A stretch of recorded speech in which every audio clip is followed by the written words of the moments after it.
Say hello to Lightbox, a new brand of laboratory-grown diamond jewelry. So while natural diamonds are rare, Lightbox can make a lot of lab-grown ones, making them more affordable at $200 for a quarter carat plus the cost of the setting. That's amazing. The best part, they come in different colors like pink and blue, which I love.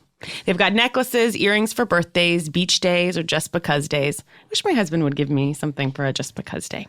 Treat yourself or give yourself one as a gift. Check them out at lightboxjewelry.com/housewives. lightboxjewelry.com/housewives. Guys, Bare Minerals, let me tell you, I am a devotee of Bare Minerals from the get.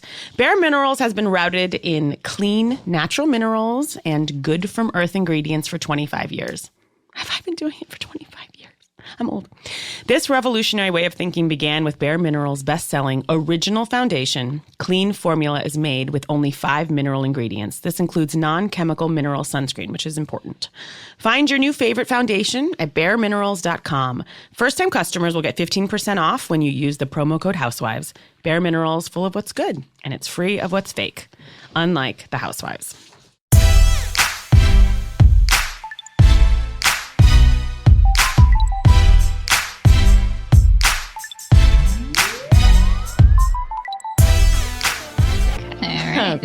Okay. Happy holidays. It's Casey Wilson. This is Bitch Sesh, a Real Housewives breakdown show.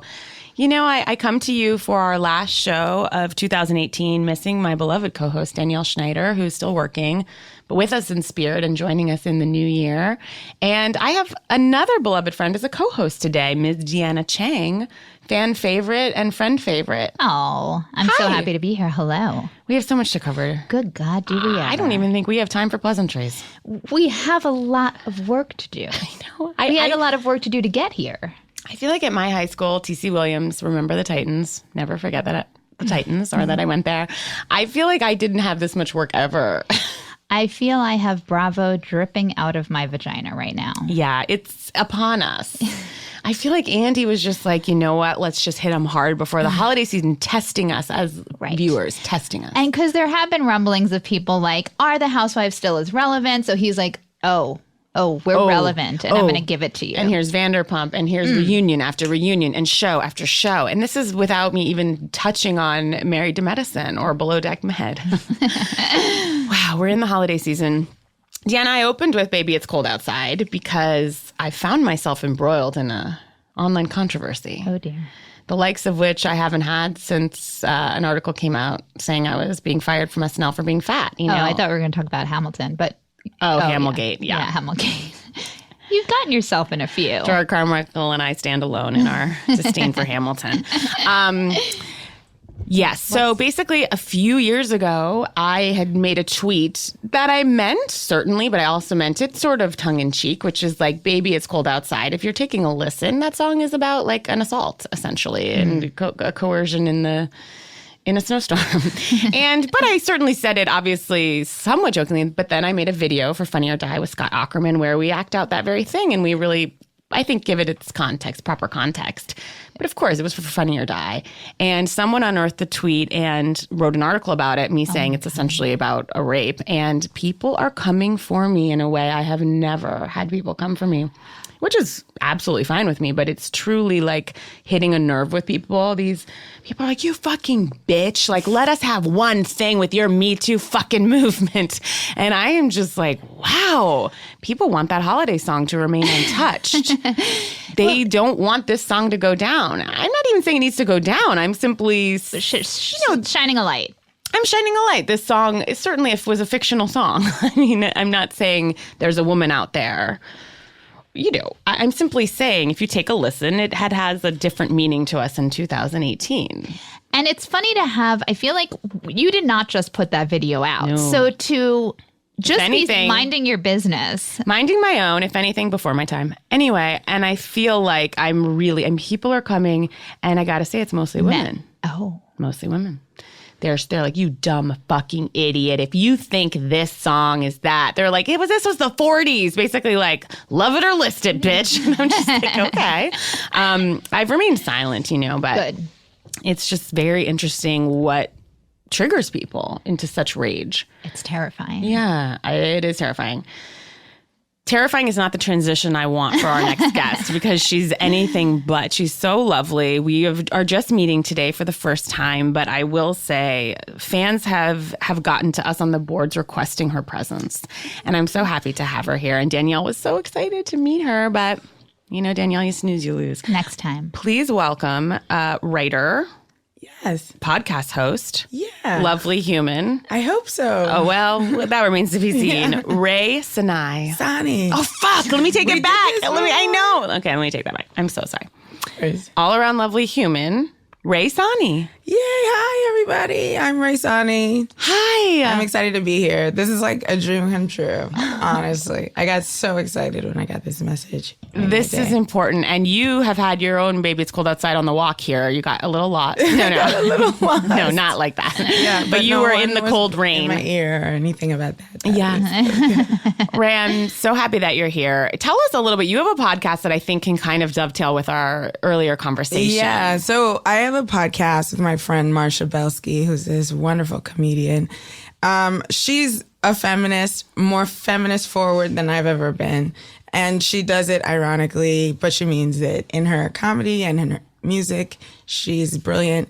So she invited me to do one episode of her old podcast one time. We had good chemistry. So it became Miss Andrew, Marsha, and Rae. And it's very simple. We're final wave feminists. Men have to go. Our militia in the woods are getting ready to take over. Militia in the Woods is the area I'd like to move into in 2019. Yeah. You know? It's great. We're going to have bunkers. Feels good. It's going to be great. It's just going to be male servants all around, you know, depending on their level of treachery. I see. There'll be butlers. They'll be in prison. And where will the writers of Baby It's Cold Outside be? I don't know. We have to think about that. Everybody comes before an all-woman council. They can't advocate for themselves, not a jury of their peers, all-female council. So we'll see where that ends up. And the level of roughing it we'll be doing, is it more of a glamping situation? Yeah, we're going to glamp. Don't worry. Okay. I don't like bugs, and bathrooms are an important thing for me. A clean bathroom is very important to me. I'm glad to know that. I love it. And so what topics do you guys cover? Just kind of like cultural? Yeah, just kind of cultural things. It's mostly just Marsha and I being ourselves, and ourselves are weirdly, or not weirdly, I think we're pretty normal, a black feminist and a white feminist figuring out feminist issues together. Wow. I love that. Yeah, I love that. Fun. Well, now we're going to get into just as important territory. Yeah. Talk about feminist forward. The Bravo canon. I know. I feel guilty every time Andy asks somebody what breast surgery they had done at a reunion. I don't. Like, this is terrible. It is terrible. I love it, though. Although, you know, I know so many intense feminists, nay, activists that love the Housewives. There is just something about watching women negotiate their relationships, and I'm not going to pretend to try to, like, make it a higher art than it is, but there's something so interesting to me about it. Obviously, it's horrifying and hilarious. I actually don't find it horrifying. I'm surprised by how not horrifying I find it. I actually think it's really cool that we're watching these women over 40. Thank you. That's what I always say. Like, be themselves on TV. Yeah. That's a luxury we don't Honestly, often over have. 50, right? Over like, 50. I mean, all of New York is near menopausal or post. And they post. are getting it in a way that I've never gotten it. Yeah. They're getting out there. They're getting up in it. And they're getting D. Yeah, they're getting D. The Regency is the best thing that's ever happened to that series. And Lady Gaga's mom's restaurant. What's it called? God. Lady Gaga's mom owns a restaurant. I'm going to blank on the name that they all frequent. Is that so? Yes. It's been like a staple on the Upper West, and it's like also where they go to dine, and then the Regency is where they go to play. Is that restaurant the one with the back room that Luann takes people to? There's some place where Luann has throw like a leg at that restaurant? Yeah. A lot of people have thrown. Yeah, legs have been thrown there. Okay, well, while we're on the topic of New York, guys, a photo came out this week that I'm showing you. I've never had visual aids, but we needed it. Yeah, this I've week. seen that. Okay, what is this photo? This is a photo. This comes from intellectual resource TMZ. This is a photo in which it says star, that's loose, Ramona Singer.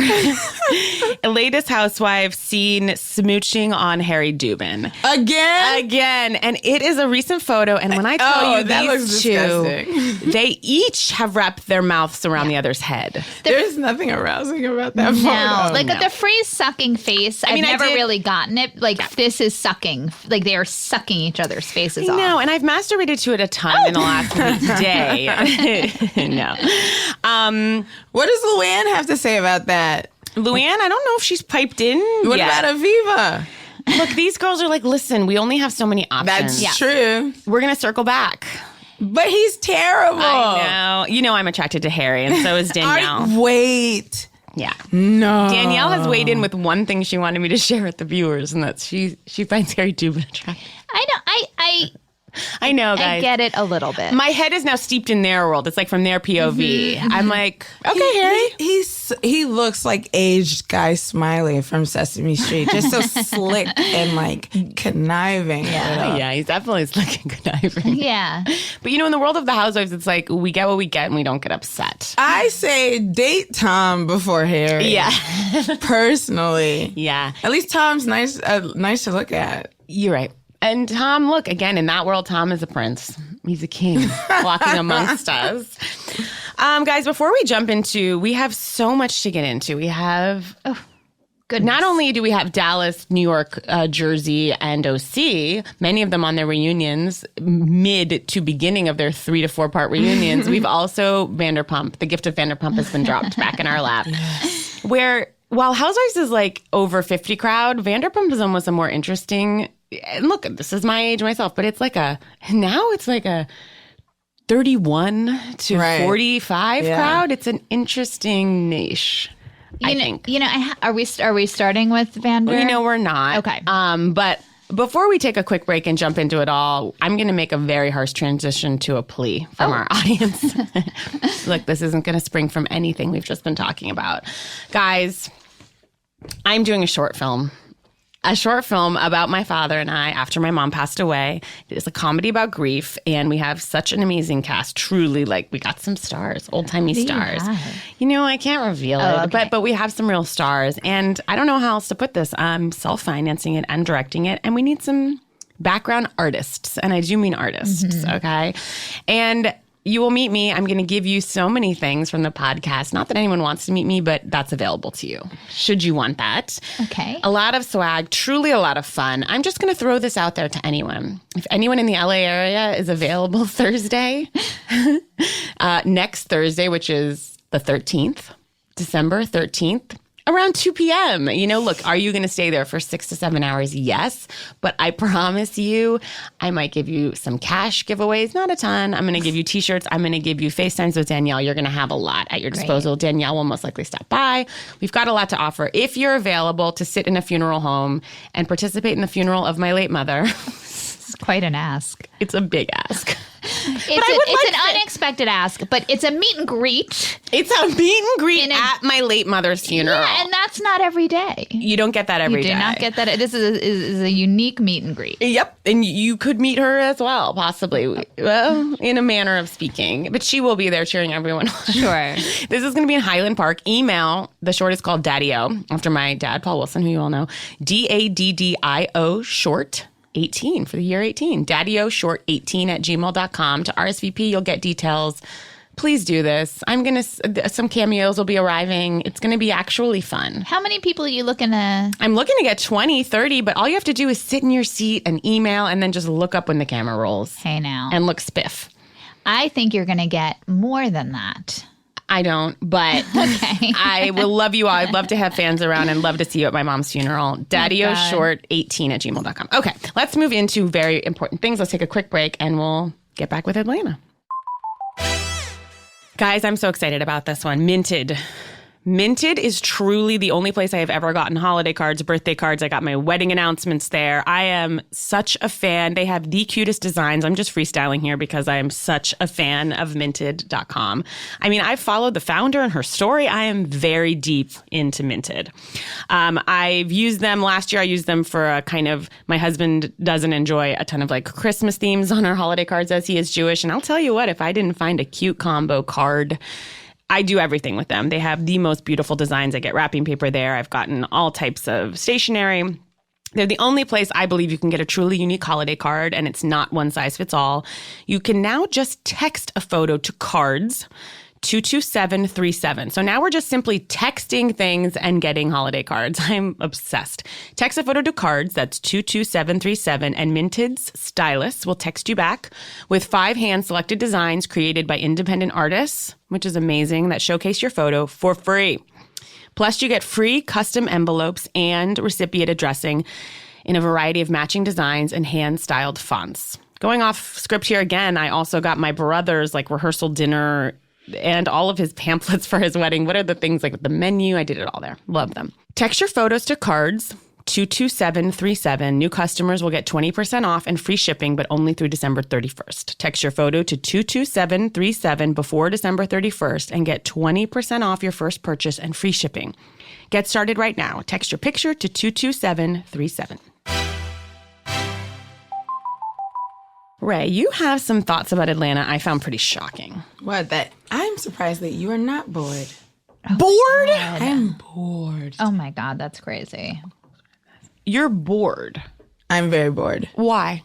I miss Kenya. Kenya is my beloved. And you know she's mine. And there's nobody who antagonizes as well as she does. She antagonizes, makes you look crazy for responding, and then plays victim so effortlessly.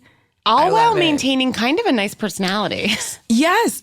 From what I understand, her off-camera friends think she's the sweetest, kindest person in the world. And I feel that shines through. I feel like the evidence is the guy Brandon.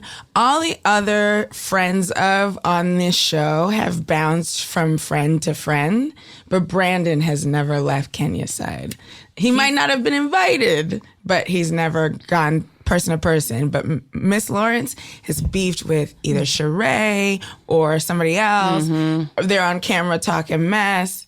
She's got her friends off the show in order. And her aunt, who's like her rock. She does seem to have a nice infrastructure. Her cousin, before the in vitro procedure, everything seems normal when normal is applicable. And then when she gets around these girls, she goes in. And I often think Kenya has a point, but because she knows, and the other people don't seem to know, that they're making a TV show, she escalates. But she usually has a useful beginning place. And I don't think, look, of course, when she had the fan in the reunion and was fanning herself, that was like so antagonistic, and I loved it so much. But I did too. She's not as like crazy outwardly as like a Leanne Locken on Dallas, but at least they both know of what we're watching and what we need from them. They're the only people aware that we're making a TV show. I know, and it's like Vicky doesn't even seem aware. No, because she will lie and act as though there wasn't a camera who caught her telling that lie. That is one of my favorite things about the Housewives. I don't want them. Yeah, I don't want them too aware, but there's a nice level with Leanne and Kenya. I do feel like they're nice people. Yeah, and you may not think it, and I know you're saying yourselves, no, they're not. I do not think it. I am not a fan of Kenya. In fact, I had been away from Atlanta, got all into it over the last couple of days, and I was like, didn't miss Kenya. Really? Yeah. See, I think Kenya would slide beautifully into this group. I don't miss Sheree, and I thought I would. I forgot? Yeah, there you go. Oh, wow. Because her energy is very heavy. She had shrunken herself to this person who was holding her man down in jail and raising children. Don't and say stuff. holding her man down in jail. It's not hard to hold a man down in jail. Like she was succeeding at that. I think her downfall was like locking into the bone collector title. Right. And then the next season she tried to collect bones, but she was like dealing with Kim Zolciak's bones and nobody that was a disaster. And she seemed very sidetracked by her house renovation. That is true. And also just, she bet on the wrong girl. She bet on Kim, thinking Kim was going to emerge. Right. Triumphant. Yes, and she bet wrong. Watching her during the takedown of Kim was so amazing. Sheree was just like, you would think like a friend would at least pipe in once. Something. And she was like, just Nothing. like dead silent, staring, like eyes askance, just like, well, She like knew I'm not They hearing do this. have a point. She knew it was curtains. Yeah, she knew. You know. She was like, I better get on the right side of the You line. know she released the joggers. Oh, we know. The joggers have come out. Not only has Sheree released the joggers, she is now Dr. She by Sheree Whitfield. Excuse me? She's received an honorary doctorate, and she was from Trinity International University of Ambassadors. What I are those don't know what words? that is. TIUOA. All right. Look. You know, she announces on Instagram, and look, you know, and it's also in the Flowery Branch, Georgia, is where that. And it's a humbling day for her. She said she's blessed, and she's feeling blessed and favored. Look, I don't have a degree. Let me not hate. Let me not hate. I have got a fucking BFA, Bachelor of Fine Arts. Where's that gotten me? So she's a doctor. I'm not. That's right. She's a doctor of late joggers. Is what she. I mean, that jogger commercial. Insane. She looked incredible. In a great, crazy way. Yeah. To do a sensual ad, it was basically like her and her son Right. doing a very sensual joggers ad for athleisure and shot very beautifully. That son is quite a looker. Yeah. Have you seen his naked? No. Peen. I would feel very uncomfortable since I've been watching him since he's a kid. I guess didn't should feel have that. thought that. I should have too. Yeah, Took a nice I was look. like, where is it? Well, that logic. You know what I will not look at ever is like release photos of women, but I should have taken that same rhetoric for him. Maybe you shouldn't have. I only took it because I just thought it was weird. It was also sent to me by about 20 people. Oh, no one It sent it came to me. to I would have had me. to go looking. So think I that's. No, I didn't go looking, but I sought it. went receiving. You had to seek it out. I did, yeah.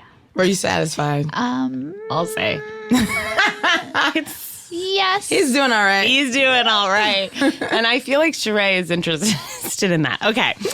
Guys, I'm really liking Atlanta. I'm loving Portia with the hot dog king. Why was everyone having conversations over hookah? Hookah, is that what it's called? Like this week? That is weird. Yeah. I love Portia when Portia's in a good mood and having fun. Yes. Too bad she doesn't have a partner besides her boyfriend to have this fun with. Because Portia and Phaedra together were a delight. Yeah. Freaking frack. They went to the dark side. Yes. Like they took their fun. I wanted to just keep them as like Lucy and early Ethel. freaking frack, like when they're dancing in front of the mirror comparing booties, this is what I like. This is what I like. And Portia's still comparing her booty quite a bit and dancing with it, but I agree. I think you're right. My favorite scene, and it wasn't nice, but my favorite scene of this week's most recent episode, if I remember correctly, is Portia eating Shamia's last episode. Portia eating Shamia's pickle in the car because they found funny. her pregnant snacks. I quite enjoyed that. I do too. I mean, She's like, you need a little taste of pickle in your mouth. But I feel like that's the last genuine fun we've gotten on this season. you're right. I mean, we're very up in like Shamia's marriage. Yeah. And like, I think she still wants to be out with a woman. Oh, Shamari. I'm sorry, Shamari. We're out with Shamari's marriage with the open relationship, and we've returned to it so many times. I'm feeling personally like she's not totally like having closure around that issue. Didn't you remember, I don't know if you saw how his face fell when she brought it up Yes. at the table. She set him up. She was like, let's just chat. Yeah. And then he's like, well, it almost destroyed our relationship being open. Can you not bring it up at every table And conversation? then in testimonial, she's like, it does bring up some really tough memories whenever we bring it up. His face fell, girl. Like his jaw was on the table. It's like on camera. It sounds like it was actually a very dark time. Yeah, she's making it sound like they both stepped out. I feel like he let his wife go out and just ate it and told her maybe he was seeing other people so that she could feel better about doing her thing. But that face looks like the face of a man who was heartbroken. I agree. What do you think, Dee? I feel like they sat her down, the producers, and shook out this open relationship part, and this is what she has to bring to the table. Do you know what I mean? It's not nothing. It's not nothing. I'm listening. I mean, we haven't really had any type of like bi or lesbian dalliance on the Housewives, period. Like, we just don't have it. I mean, we've heard tell of Candy. Well, Candy's done the, like, with Todd, we might experiment. But that's different than someone saying, like, I did a whole relationship. Yeah. I don't know what I think. I think I'm charmed by her mildly. We need a better stylist on her. That's all I've got. You know? We do need a better stylist. And Ava really told her that. Ooh, I don't like Eva this season. Same. She's coming mean. really not. First of all, to even begin to step to Cynthia. I know. How dare you? How dare you? And Cynthia looks so beautiful and great now, and she's acting like, in her heyday she wasn't even. I'm like, no. Cynthia is more of a model than you are right now. And it's like, did you think that coming onto the show and picking on Cynthia was the easiest route?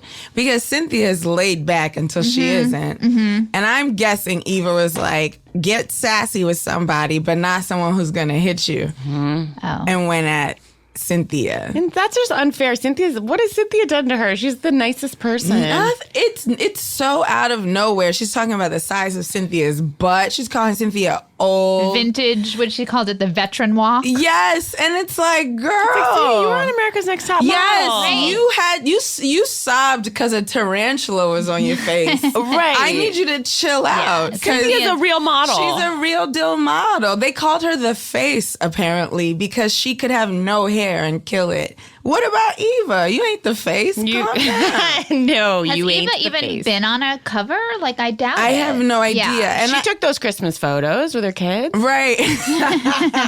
The cover of her Christmas picture. And I think Eva's been on a bunch of reality shows. It's like Eva's gotten, I'm not saying Eva doesn't work or hasn't gotten work, but Cynthia's been killing it before anybody breathed anything about Top Model. Just respect your elders a little bit, especially someone so nice and friendly. And I have such love for Cynthia in my heart. She's, of all the housewives, someone I would genuinely, and Kenya, of course, want to be friends with. Cynthia's at heart, I think she's a nerd. Yes, she's like She's a a girly dweeb. girl Yeah, dweeb. I love a dweeb, and I love that. I love how they were like, thanks for wearing a heel, Cynthia. And then they showed her in her little sneaks. I think I thought the way she had a crush on Will last season, even though he was a douche, was wonderful. She was so adorable, wondering how she should dress and all of this.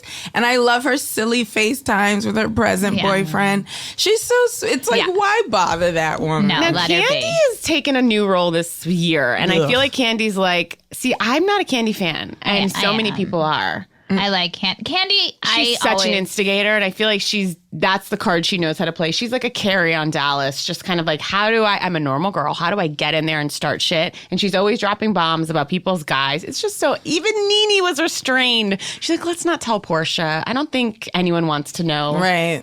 Now, I do want to see Portia's hot dog man's mom in a lot more episodes. I did too. She was, the looks during that restaurant scene where she just was not, the apps are not on the table yet. And she's asking for prenup. She's asking, like, that was delightful. She was decidedly unimpressed with Portia. Yes. She was just like, And also, Okay. like, Portia's on a reality show. It's a lot to take in. It's a lot to take in. It is. And Portia is really like doing kind of I keep getting all the names wrong. On Vanderpump, Sheena Shea has that level of desperation. over Yes, this guy. I know. yes. But on Sheena, And I love it's more watching it, fun. though. I know. On Sheena, it was more fun because I already think everyone on Vanderpump is awful. And I go in delighting in watching these terrible people be terrible to one another. I like Portia. So I don't like... I don't like seeing her putting herself like Yes, this. I don't like such a beautiful I know. woman and fun and seems like fun to be around. Lose her mind for a baby and marriage when she's been married already. Yeah. It's a little sad. And I feel bad because I know Candy is going to try and destroy that relationship. Oh, she's trying hard. And- And that's how Candy's getting back. She's acting like we've moved on. Yeah. And it's like, Candy, I get why you're mad at Portia, but I think the misunderstanding there was Portia thought everybody was having a work fight when Phaedra and Candy were having a real life fight.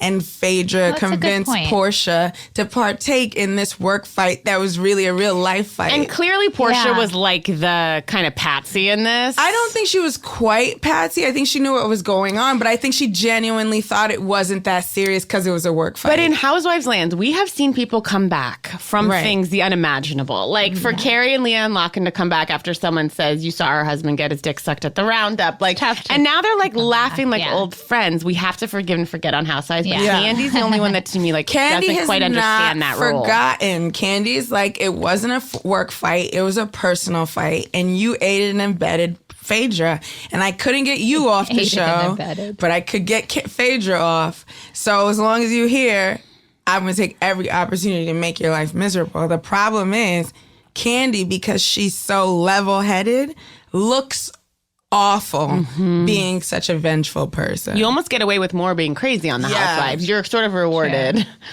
But do we like the hot dog king? Like, I don't see any personality. I see nothing. The fact that he's getting tattoos of women's faces on his back. Is alarming. It's very alarming. I like how Portia's like, I may have seen them. I don't know. Girl. She's like, maybe I've seen them. I'm not going to get into it with him. I'm not going to ask questions. She's not going to ask a single You want to get proposed to by a man with a bunch of tattoos. She's like brushing her breasts over the backs, the faces of women gone by. I mean, and the Rolexes, I don't know about him. Rolex, it feels so like 2001 or it feels like a rapper's first gift to his baby mama. You know what I mean? Like, just like, I got her a Rolex. You know, I signed a deal with my advance money. I got us a house and a Rolex. That's what it feels like. The advance money is key. It's like the first money you've gotten, and you learned about this. This is the way. This is the way. And it's like, why are you doing? And it doesn't help that he looks like Jermaine Dupri if you stretched him out. Like, he looks like he's like JD. a pudgy, kind of shrunken version.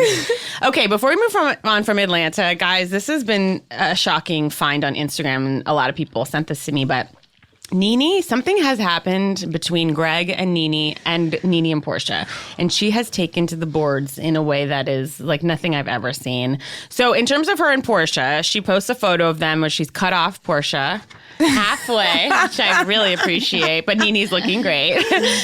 And she basically says, when you a ride or die chick, hey, lil sis. Oh, wait, no, maybe this was... Oh, yeah. She says, hey, little sis, yeah, okay, then throws big sis under the bus. What the fuck? And then she does the arms that are like, well, what can you do? Emoji. Hashtag loyalty. Hashtag don't bite the hand that feeds you. I'm out. Peace sign. Emoji. Hashtag be loyal to somebody. Now, Portia has liked this post. That's a power move. Mm-hmm. And Portia writes, so you text me and ask me a question, then make an assumption. Now you come on social media and blast me. Bitch, you got me twisted. Hashtag fake as hell. Hashtag cut the crap. I am interested in where we're going there. Nene will take to social. Yeah. So then Nene seems to take on Greg in a post, like seems they're going through a bit of a rough patch. She's got no problem just kind of airing everything online. She takes to his Instagram after he writes something about like Happy Brother's Day or something. And she just writes this whole thing. He's saying like, he's sending it to a friend saying like on Brother's Day, like you're a great friend. And Nene hits back telling him to practice what you preach.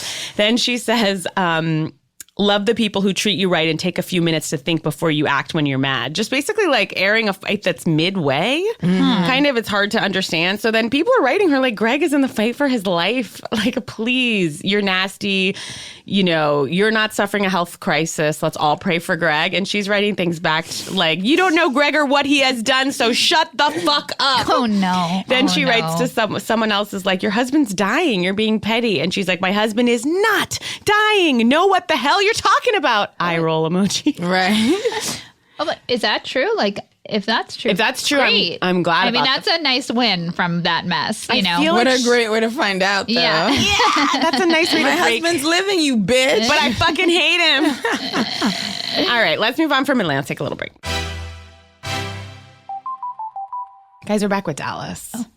What, Deanna, is your thoughts on Dallas? Well, I had been off Dallas for quite some time. So Why? For me, it's like I didn't join a sorority for a reason. And these women, all I see are different archetypes from sororities. Like they're all part of one sorority and they have their different roles.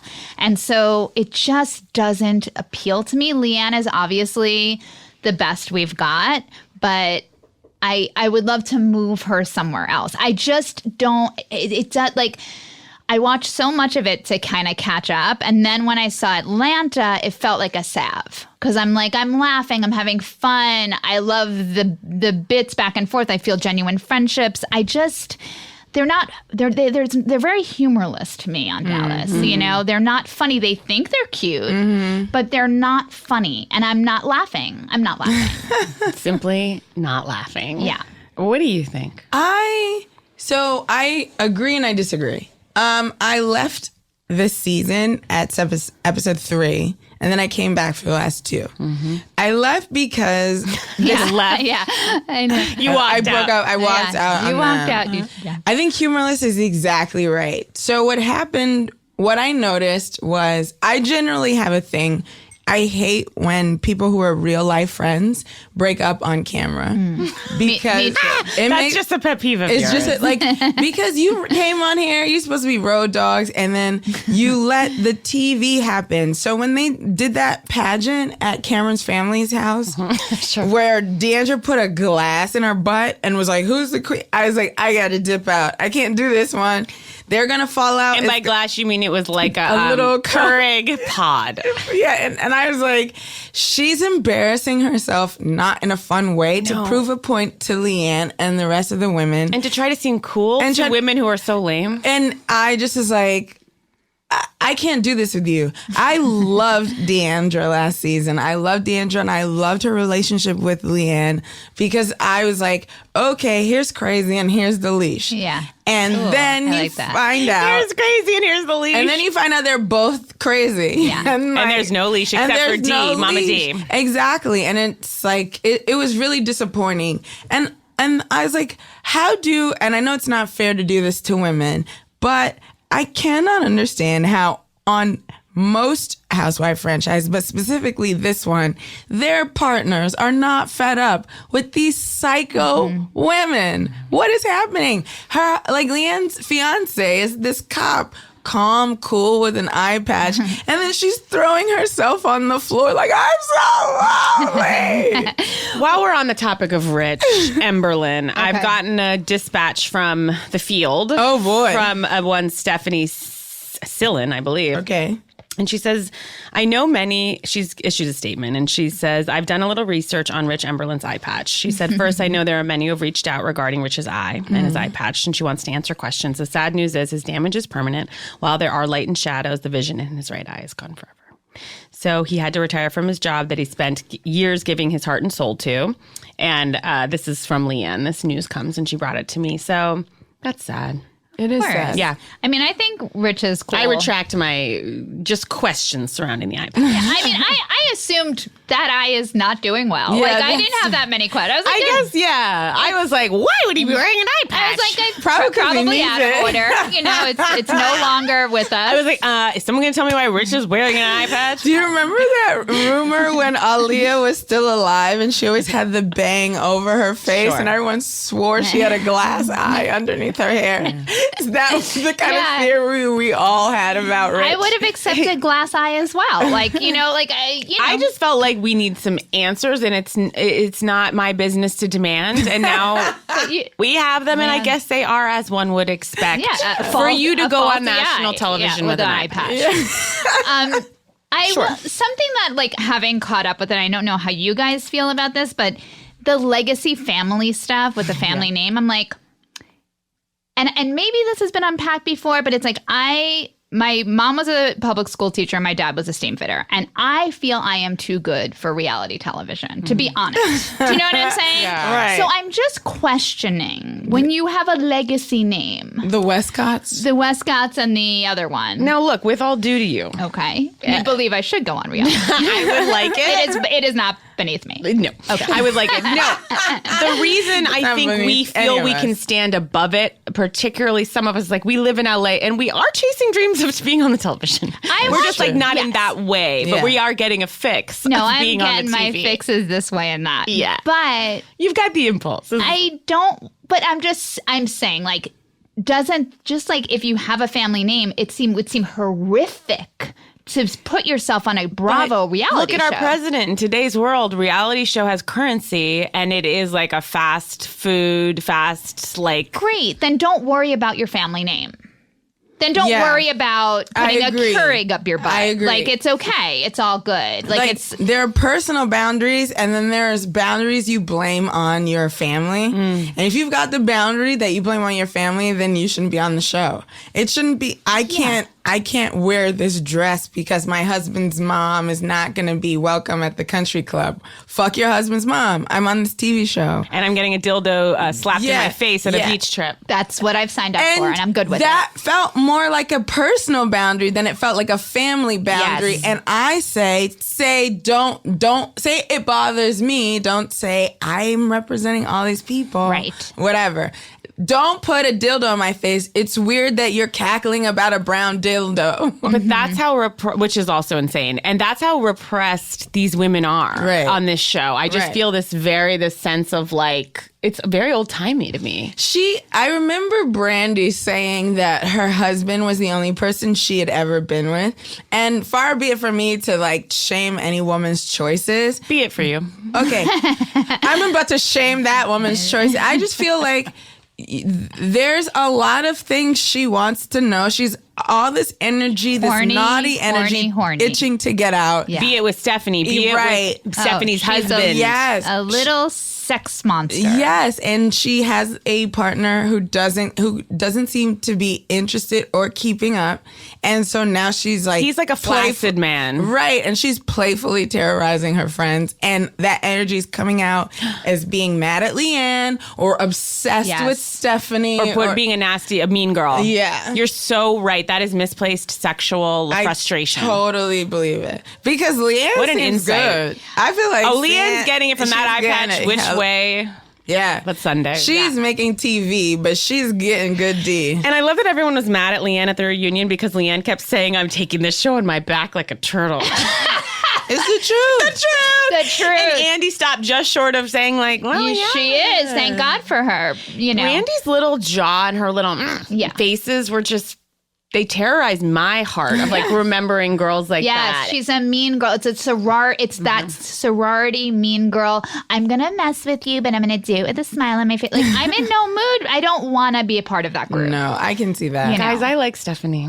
I love Stephanie. Are you kidding? Stephanie really warm to her. I do think she's real. I liked what she said to Leanne of like, I'm working on being vulnerable and not being so shallow. Yeah. How could you hate that? No, But I like also, her. I actually instantly liked her. Actually, Stephanie is the only person I've liked from the beginning throughout. She's funny to me and like not, I'm pretty so boys laugh. She's funny like, I said something silly. I'm aware of it being silly, and I enjoyed the fun I had making. And I'll poke fun of myself. I'll make fun of myself, and she's as juvenile as Brandy is, but it's like less offensive because Brandy goes for shock, and Stephanie, I don't know, like. She opened up this season, and I love it. And I find it interesting that she struggles with depression, but yet I find her to be the lightest energy, which is a nice. I don't mean it's a nice. That's nice. It's just I think she does have some complexity, although when she was opening up about her struggle, it did make me laugh when Leanne was like, you're brave, you're smart, and you are kind. It was a little much, Leanne. Leanne's like, and thank you for your bravery for all of us. And it was like, all right, Leanne, stop jumping on this bandwagon so eagerly. I did feel like Andy in that moment. He was like looking at the legal because he was like, now let me ask you a question, Stephanie. So would you say that being on this television show is exacerbating your depression or, you know what I mean? Yeah, and I'm suicidal tendencies. Yeah, he's like, and are we going to get if you do something to yourself, are you going to pin it on us? You know what I mean? Like that was like the subtext. It was a bold question. Yeah. Like, are we going to Taylor Armstrong husband this? Yes. Like just give me a lay of the land. You know, what's happening? Now that is a topic, what you brought up, and I'll breeze over it. Danielle, I have tried to go there a few times, and Danielle has frantically cut any mention of that. But look, Danielle's not here. I liked Alice. You know, I hate Deandra so much, and I can't wait for Dee to come out. And I love the clip. That was a thrill. The thrill of Dee storming out. Like, I want to see a movie like, yeah. What are those movies like Citizen Ruth, or like the one with Julia Roberts where she won all that, her Oscar for the water one. Aaron Brockovich. Aaron Brockovich style movie with Dee. Like taking names and that's very exciting I can't wait. And when for she her said, to I brought show my up. pocketbook, Andy, so I can give my daughter her allowance. Yeah.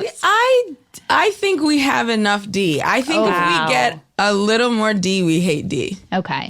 She's appearing in the right capacity, but when I'm getting her, I'm liking her. Yeah, I get her. We're about to tip into Candy's mom land. Yeah, exactly. Where it's shitting on your daughter for everything for no reason. She hasn't appeared. I think Candy was like, you're done. And she was enjoying the spotlight too much, and it turned. Yeah. Guys, let's take a quick break and move on. Support for today's show comes from thirdlove.com. Using millions of real women's measurements, Third Love designs its bras with breast size and breast shape in mind for an impeccable fit and incredible feel. Just answer a few simple questions from Third Love's Fit Finder quiz to find your perfect fit. I have done this. It's truly simple, and you're going to get a good fit. We all know some things can go wrong with bra fittage, and it's not pretty. Third Love offers double the number of sizes that most brands offer, cups A through H, bands up to 48. Thank you, Third Love. And with lightweight memory foam cup straps that won't slip and tagless labels, you want to wear these soft and breathable bras and underwear every day, especially the new cotton t-shirt bras and underwear. Thanks to the 100% fit guarantee, returns and exchanges are free and easy. Gotta say, I love it. I found bras I didn't even know you could get with strap types that I didn't know you could get for a certain variety of dresses and things. I'm always thinking I can only have one type of strap size, and it never looks good. Third Love knows there's a perfect bra for everyone. So right now they're offering our listeners 15% off your first order. Go to thirdlove.com/housewives now to find your perfect fitting bra and get 15% off your first purchase. That's thirdlove.com/housewives for 15% off today. All right, let's quickly touch on OC, and then we'll get to Vanderpump. I mean, again, not that much going on. I feel like we had most explosions last week. Am I wrong? On this reunion? Yeah. Yeah. I have a dispatch, maybe I'll just start us off with, from Brian Moylan, the great Brian Moylan, who writes the summaries for New York Magazine. He went on a vacation with Vicky Gumbelson. Excuse me? How did that happen? Well, he sent us a little voice memo to tell us. This doesn't feel safe. I don't think that. I like Brian, and I don't think this feels safe. I actually think that if I got to go on vacation with Vicky, it would be a blast. Really? What? We would be wasted and partying all the time. And then Shall we take a listen to his experience? I mean, and then you might be right? Mm-hmm. This is Dame Brian J. Moylan, president and founder of the Real Housewives Institute, reporting live from Puerto Vallarta, Mexico, soon to be known as the site of Hurricane Vicky.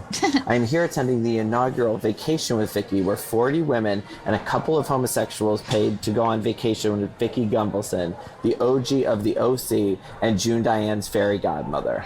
On Saturday, we arrived at the Hyatt Ziva Puerto Vallarta, a giant all-inclusive resort. When each of the guests arrived, they were greeted in the lobby by Vicky herself with a resting beach face tote and a hashtag whoop it up hat. The next day, after drinking our weight in rail tequila, we had a beach party with Vicky and Roger Lodge's brother, Steve. It was exactly what you would expect from a beach party with Vicky. She was dragging everyone out onto the dance floor like an aunt at a wedding and handing out tequila shots to anyone who was within arm's reach.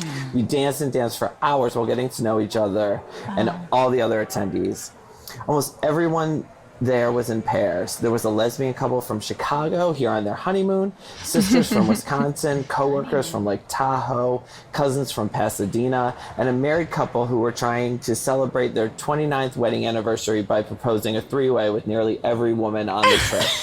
There was also a gay male couple who disappeared after that beach party. Apparently, Vacation with Vicky wasn't exactly as they imagined. The next day, there was a Q&A with Vicky, where she talked very candidly about her life, filming the show, and how she hates some of her co-stars' potty mouths. Everyone then spent the afternoon on the beach with Vicky. While Steve Lodge snoozed under a cabana, I asked Vicky for the one thing I really wanted out of the trip, for her to sell me insurance. Over the next 45 minutes, I got her entire spiel, and it was heaven. I might have to make a trip to Kodo Insurance just to put some money down on a policy.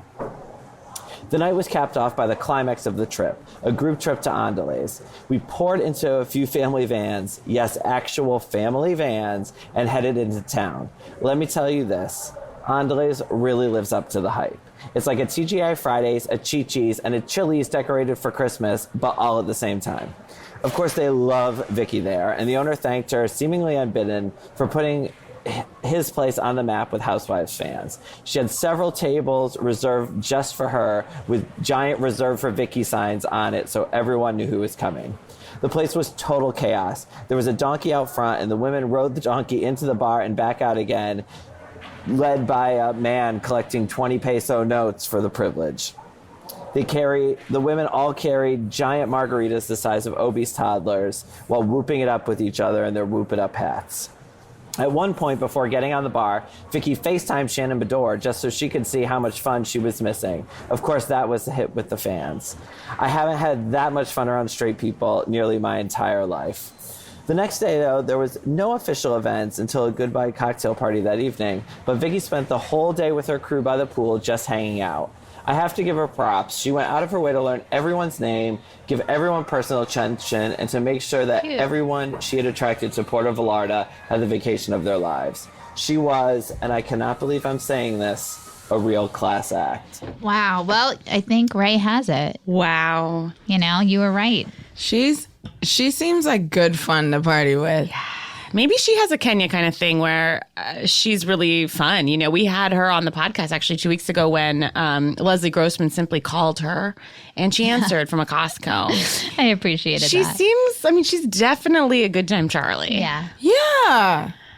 I love that Brian went. I'm like, should we go? I want to go. I mean, like, honestly, you have to put aside the whole, like, helping her man fake cancer and treating all her friends poorly. There's a lot to put aside. Yeah. And, you know, all kinds of saying Shannon got beat and things like that. And, like, the Trump stuff. And the Trump religious stuff. And the you're going to hell because you're not atheist. Christian. All of that. Yeah. There's a lot When to you put put aside. away all everything. that. You got to have a big What a suitcase.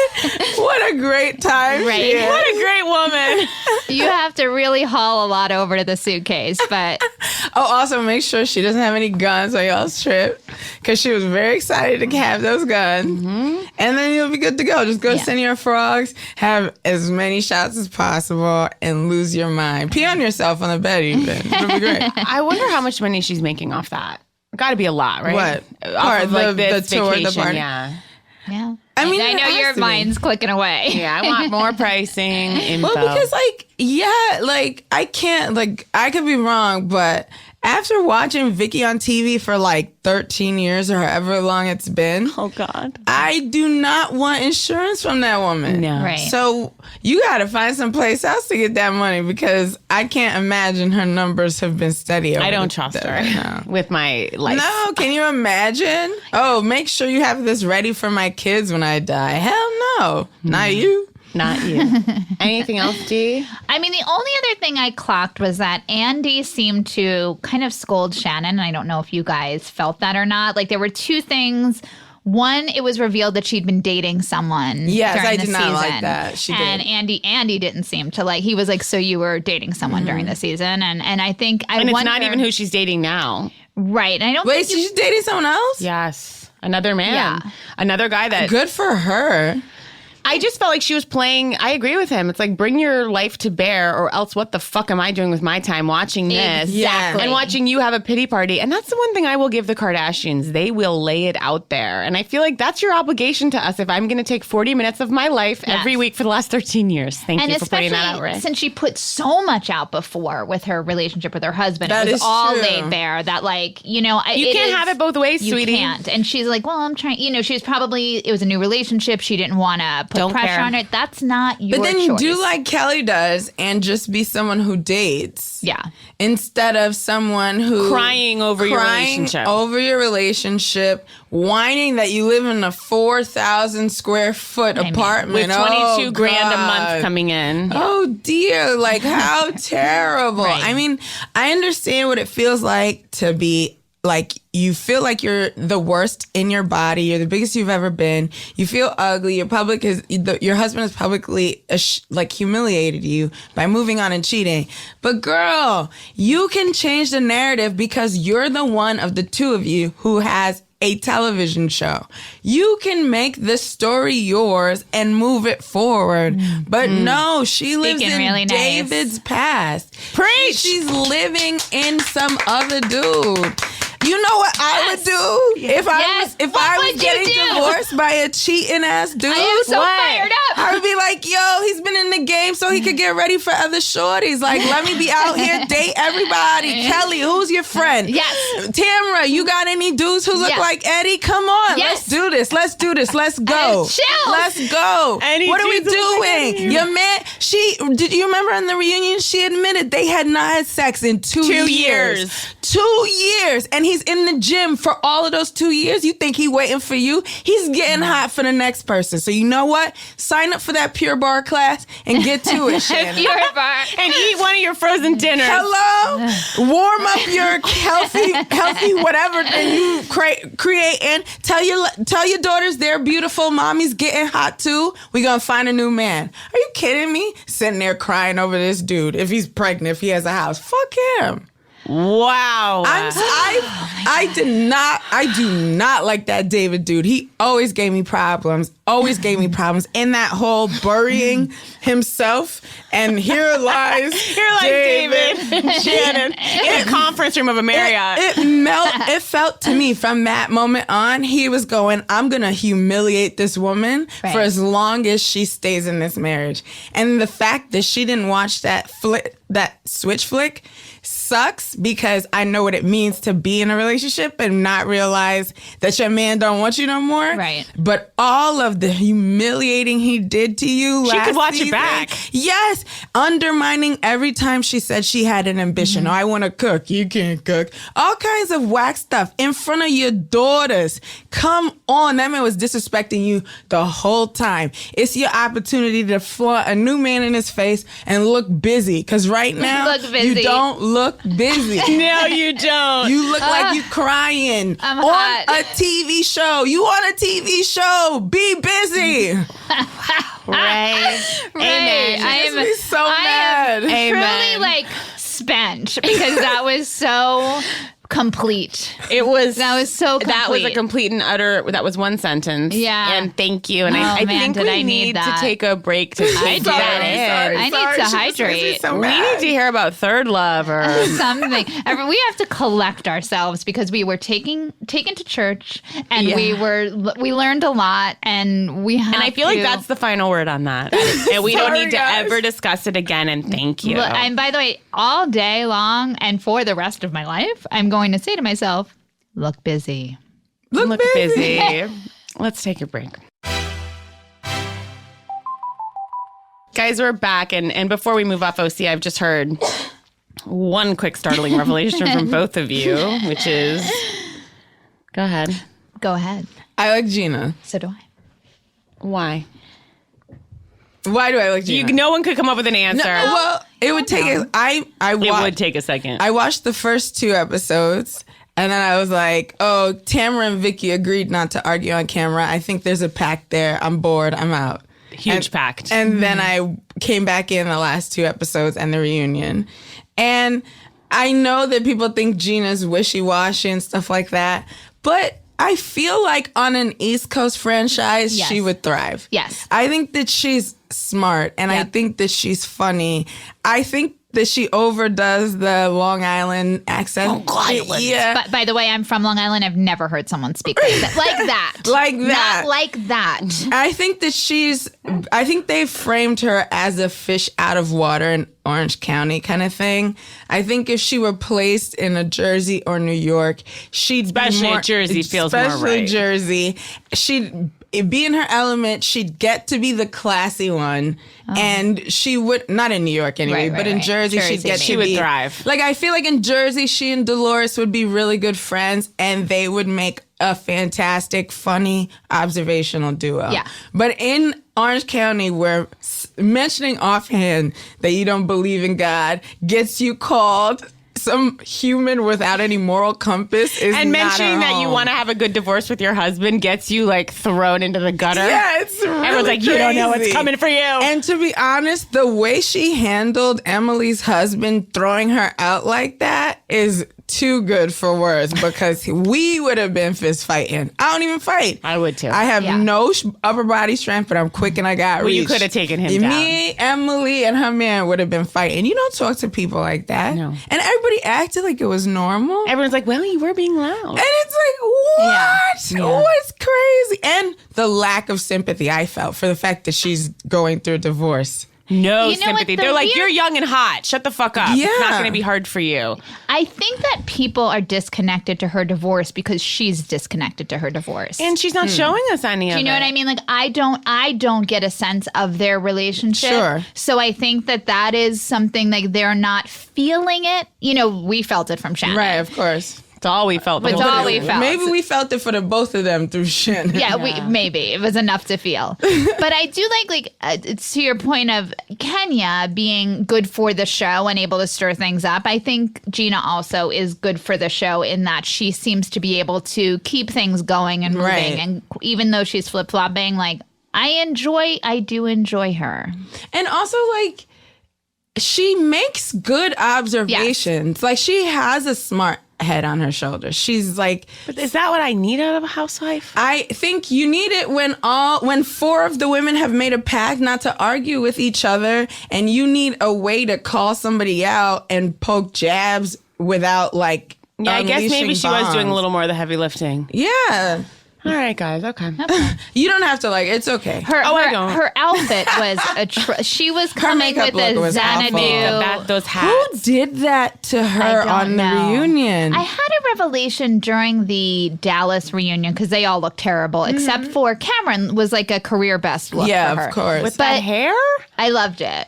I was into it. Her makeup, her hair, I thought she looked fun and Well, great. because she was in Tom Ford, but that hair. I enjoyed it. What is crazy to me about Cameron is she looks like if I had never seen white people my entire life, and Yeah. everybody was describing what a white person looks like. Right. And it was as close to Barbie as possible because that's the only type of white person they've seen. That is exactly Yeah. who Cameron is. She's Elle Woods. She's it's astonishing how yellow her hair is Yeah. next to everybody else. All of them are dark haired except for Stephanie. And so Cameron just with this glowing Yeah. skin, shiny, like Right. you talk about career best look for sure.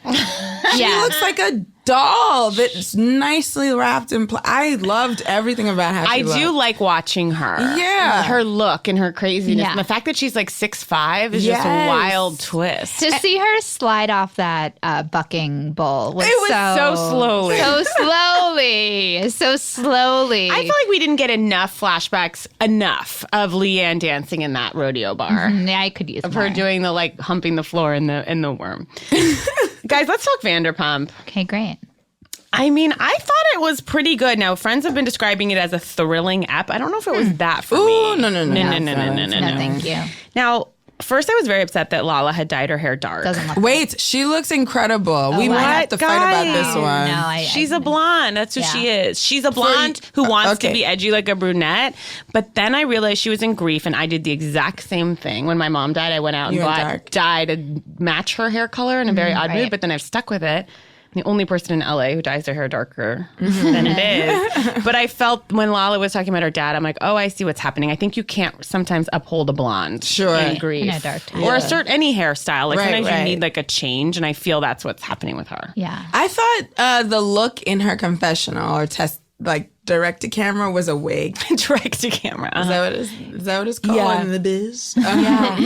I thought that in that moment she was wearing a wig, because of where the part was. I could see it just didn't sit on her head well. But in other spaces, she looked good with the dark hair, I thought. I'm very into her turning on James. I feel like that's going to provide a lot for us this season. I have been off Vanderpump for so long that getting back in was... It's shocking. Like they're older, you know. You were about to say they're grown up, and then that's I not couldn't. true. That didn't apply, so I had to take that back. But like the last time I was with them, I mean, being in Jax and Brittany's apartment, I was like, oh, this is a home. It's a home that is as depressing as their relationship that's is. fine, but I think more depressing. Sorry, interrupt is Tom, the blonde Tom. There's Sandoval? No. Other Tom. Schwartz. Tom too. Tom too, and that long-haired Katie. Their apartment depresses me the most. Go on. I mean, I haven't seen other apartments, but the last time I got my eyes on it, nobody had picked up. Sure. There were hot pots and condoms and like those things you floss your teeth with. Like there was just stuff everywhere. And so this, I was like, oh, okay. But he looks like he's on a roid rage. He also has... I don't know. I'm really not good at spotting plastic surgery, so I can't tell you what someone's done. All I can say is I noticed he did something. He's done something, and I think she's done something since last season. For her face shape is not the same, especially in the opening. Mm-hmm. I love how they filmed some new openings for some of them. But left some of them some of the them, they're like, fuck it, we don't care about Ariana. Yeah. They're like... and that feels right for the show. It does, but Sheena, they're like, she's got extensions. Let's re-roll. Jack her up. Let's re-roll on that. I am looking forward to the redemption of Sheena Shea. Okay. I really am. I don't know. I hate Sheena You Shea. hate Sheena. I like that she dropped game at the restaurant to a random. I like that she went up, took an order, dropped some game, got a number. I was like, appreciated that. Show us a face. I thought that I could be wrong, but you know how they backdoor piloted Summer House 2 seasons ago? I thought he was that guy on that Unanchored show, and that they were trying to backdoor, but they didn't show his face well enough, so I could be wrong. Maybe that show fell apart, and they're like, just film him from behind. Guys, I loved how mad Jax got about James like rapping something embarrassing to Brittany, which does suck. She was like, I was right there in the front row, and he embarrassed me. Her accent has gotten out of control. God. It's like crazy. Gina's Long Island. Yeah, it's like this is an abstraction. It's a Kentucky.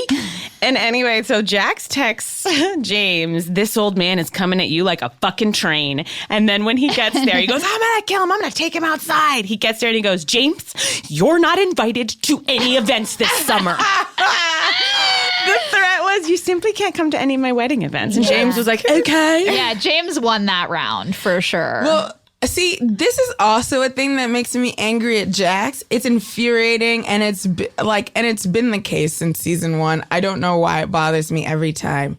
The woman you love or care about is being humiliated by other people because your humiliation of her gave them space. Do I rap a lyric about Jax fucking Faith if Jax didn't fuck Faith? Mm-hmm. No, you don't. Now, James was awful for saying it. Of course, but this is because of you. This is because of you. You Right. humiliated her. Turn that on yourself. Turn it on yourself. I'm sorry. I'm going to make sure Jax does not humiliate you in public again. And also, here are steps I'm taking to make you feel better about this because you shouldn't be subject to that because of what I did. But no, he gets on his roid rage and goes to uninvite James from events. Now, I think there's more to the uninvitation. I'm thinking he's saying to James, no camera time, limiting your opportunity to be on camera. Oh, I didn't Which get I that guess far. is I the think is the ultimate threat. subtext. Does he have that power? I think that if he's uninvited from all of Jax's events and this season is going to center But around Ray, their he's going to be on the engagement. call sheet no matter what. Yeah, I mean, is that on... Lisa can't keep him off the show, so James can't be kept off the show. I just think that was what Jax's threat I see. meant. I honestly, because I didn't get any of that, I was like, oh, I guess Jax is hosting events that like paid events, so it's like similar to your meet and greet, a thing like that where. I mean, I agree with you, Ray. I'm just like, Jax is so angry at himself. And also, where's Faith? Oh, we get let more me Faith? tell you where Faith is. Go ahead. Faith is on MTV thriving. Faith Jump Networks? Yes, Faith was on X on the Beach. So I went to just check it out because I went, much like you left the other show. I went to X on the Beach to find out how Faith is doing. One, Faith looks beautiful. Okay. So she's no longer taking care of she's no longer an in-health aid to an old woman while she's having sex with Jax. No. That she's not nasty and having sex next to her incapacitated patient. Okay, she's moved on from that. That sounds like a glow up. So she was on that show X on the Beach, which is a spinoff of the British version where they get a bunch of hot singles on a beach and then little by little they introduce your ex into the house. I've always wanted to get at that. Is it great? I thought that the season with Faith and Co was really funny, but I also recognized most of them from MTV shows, which I also watch. Right. So Faith was gorgeous on that, thriving. Do the people do they know their boyfriends are coming on? I think for that season they didn't know, but now that X on the Beach has aired, there's no possible way these people don't know. And it's called X on the Beach. And it's and they're signing up for X on the Beach. Right. And then after Faith did well on X on the Beach, they brought her in for the challenge. What used to be Road Rules. So she really is thriving. So she's out there. She looked incredible on that. Looked incredible on that reunion. Hooked up with one of the hottest guys in the house. So it's so funny that Faith is like a punchline for a James lyric when she's out with Bunna Mary doing her own thing. Bunna Mary! How dare you name drop the production company? Wow. Well, Bunna Mary really they bring us a lot. I can't believe with all the shows we've had to cover today that Bunna Mary got in. Yeah, they did. So it's just sad that Faith has moved on. She ain't thinking about you. No. And Jax is out here trying to fight James because of a dumb lyric. Now, it made me sad when Brittany, and we'll get to their engagement, obviously, but when she pulled out, kind of shuffled backwards with that little kitten caboodle makeup stand. That was a straight up kitten caboodle. That little kiosk. Yeah. It was a cubicle. It made me sad.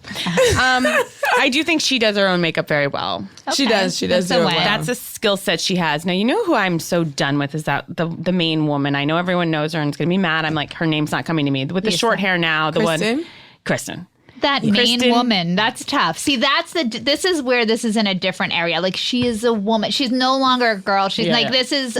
she's no longer a girl, not yet a woman. Yeah, we're there. Yeah. I'm like, why are you still on? Mm-hmm. So, I love Kristen. Dowdy. I love Kristen up until this season. Yes. I love that. I hate when Kristen gets to be righteous. Part of all of Kristen's charm is when she sucks and sucks vocally. And when she's mean to Sheena, when she's mean to the boys, when she's lying to Tom, when she's cussing out James. I love Kristen. Okay. She's a horrible mess. She's so terrible, even Lisa hates her. Yeah. It's fantastic. So maybe I'm right where I'm supposed to be with her. You're supposed to hate her, but I actually want her gone now, too. Yeah. Because too heavy. The energy's like a Sheree energy to me and now. It's too, like... Brittany, I don't need anybody helping Brittany's self-esteem through this engagement with Jax.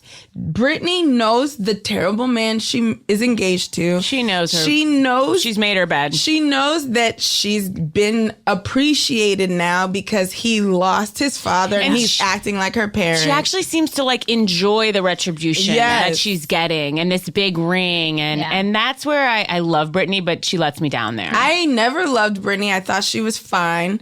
But now I'm going to get annoyed with her because... If you're stupid, I can't be mad. Like, I can't get as angry with you as I want to get. And I don't think she's very bright. Do you think Sheena's bright? Because I do. I think Sheena's very bright. Yeah. Okay. I think the good news is with Brittany and Jax is this won't make it to a wedding. I think it makes it to a wedding. I think Brittany. Are we going to get it at the pride. finale, or are we going to get it at the opening of next season? I hope we're going to plan quick. I hope we get a finale wedding because Jax doesn't seem like the type to pay for a full wedding himself. Oh, he's not. Oh, this was the best part when the jeweler. Okay, yes. I wrote down what the jeweler said. He said, someone was like, Jax is like, it was so nice that my dad left me money so I was able to get the jewelry and the ring that Brittany deserves. And the jeweler goes, yeah, normally this ring would be $40,000. Oh, he said 70,000. 70,000 for the stone alone. And his face was like reading like, and I got this for you for $5,000 for this like sit down. Yes. That looked like Jax is so disgusting. So much like he got a hookup. It was one of those rings that looks so big. You're like, that's not nice. And if he did spend a lot of money, I can promise you that's not where his father wanted the money going. Do you know what I mean? Like, that's just not. Guys, when we went to the engagement, was that seagull CGI'd when it leapt off the side and went into slow-mo off the Malibu porch? I am so confused about that whole scene. I don't remember the seagull. Do you remember when Jack said I have to go number 2 on the way?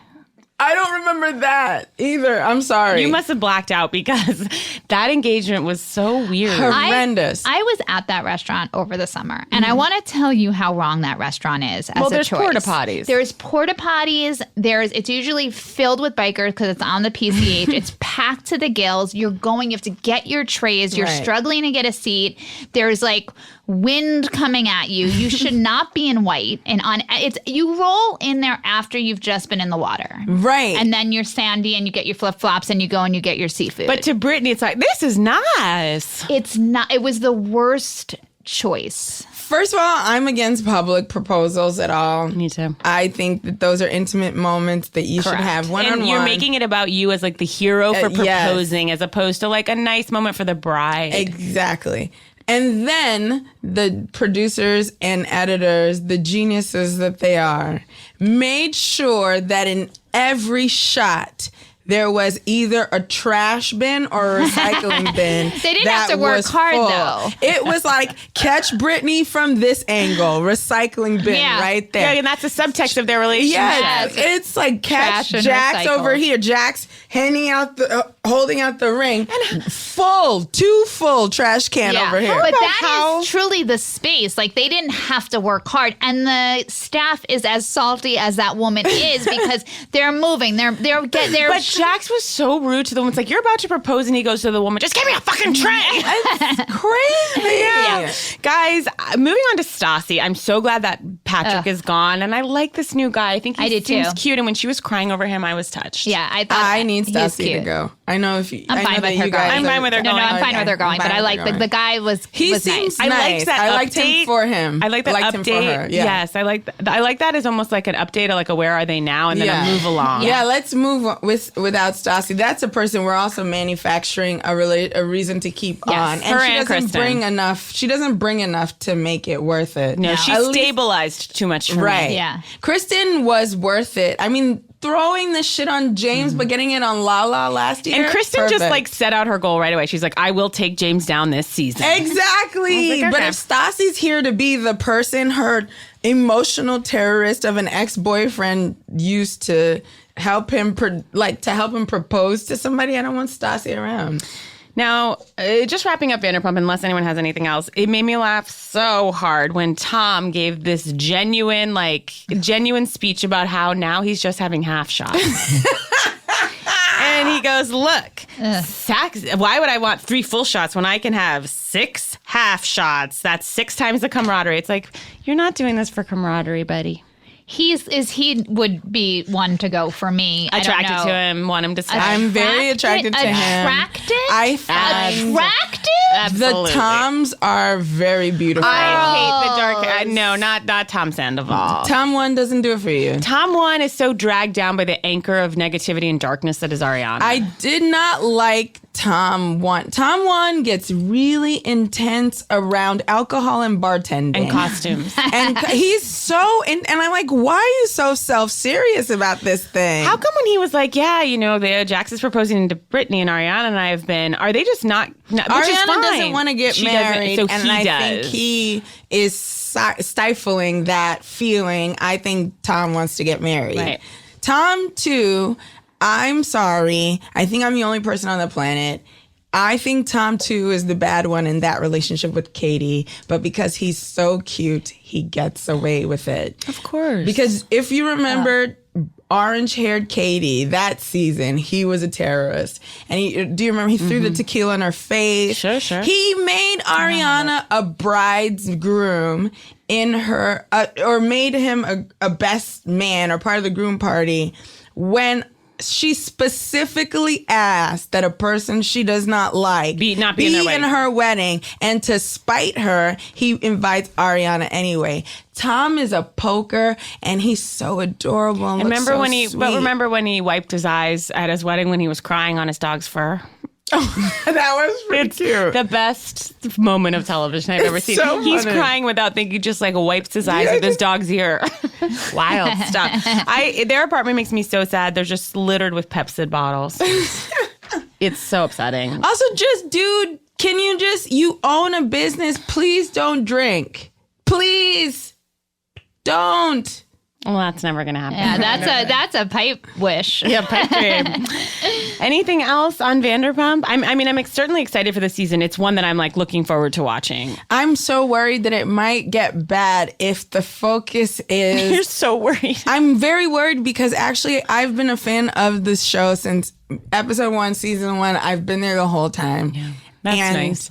I'm going to be very sad if we get a season of Jax loving Brittany and everyone hating James. I think Jax will fall off. They alluded to that in the coming up. Okay, Everyone's like, Ken Jax, Will Jax. It's like the answer is no, Well, Jax. we know that. Yeah. I'm worried this season. I think we could be at the tipping point and now we're going downhill. I felt last season was so amazing. like an apex. And we're now a little bit like teetering now, and I don't know which way we'll go. I don't think care down. quite that much about Vanderpump, but I will say, and I know, take it or leave it, when Vanderpump came in and the back shot of her ass, So good. it is a fantastic I wrote ass. it down. Like She a looks gorgeous ass. So fucking. Is she working out? I never see that. Like, I never see the behind the scenes of her maintenance on Beverly Hills.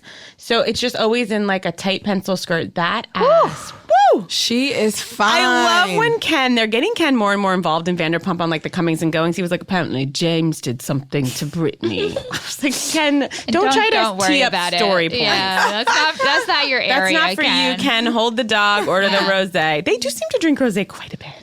It's all. It's the only way to all be water. an alcoholic without having to admit it. It's just wine. It's just rosé. And even rosé specifically, it's like a red wine person, then you've got the rings around the mouth. no, it's a light romantic drink. Guys, let's take one break. We'll do a couple minutes on Jersey and we'll wrap up. Yeah. Guys, we're back. Any thoughts on Jersey? Brief musings. I'm so glad that this is not entirely about Teresa's family anymore.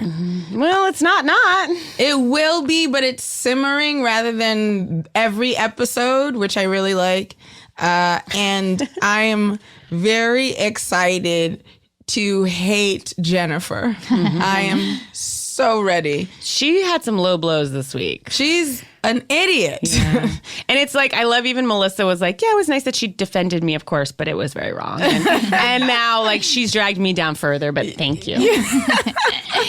I mean, I do Teresa think still terrifies me, like, for all her, like, bodybuilding, and now she's pulled herself together with the yoga. I'm still terrified.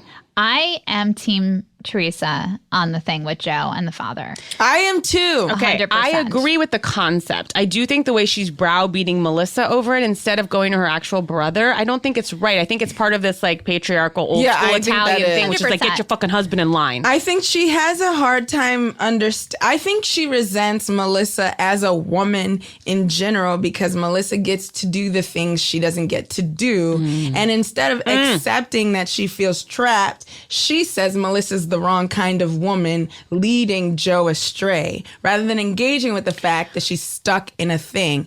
And so your issue, she has a valid point. I have 4 children. My husband is in jail. I have to make money and I'm taking care of our recently widowed dad. 100%. Can you come help me? I mean, listen. She's not wrong. No, there's like, we've lost parents. Like, I called my father every single day when my mom died. And that's not for everybody every single day. But you can't get on the phone on your drive to work. Like, get the fuck out of here. Exactly. You know, like Joe is. It is a bit much to go on vacation during the first anniversary. Oh, that's really bad. Well, to be fair, see, that's why sometimes I feel it's inappropriate to state how strongly I'm in Teresa's corner on this because people process grief differently, and I'm sure he needed to be. I'm confident he might away. Maybe from communicate it. that then. But do you think these people know how to communicate? No, I don't. But that's what I would like to see. If Joe could I wish Joe could say, I'm sorry. It makes me cry to see Dad cry, and I wish I could be there more, but I will crumble if I see it. Okay, so I think you're being very generous. I'm being very generous. I think that Joe has a lot of anger towards his father. Righteous anger, though, too. Why? Because think of the way that his father talks to him.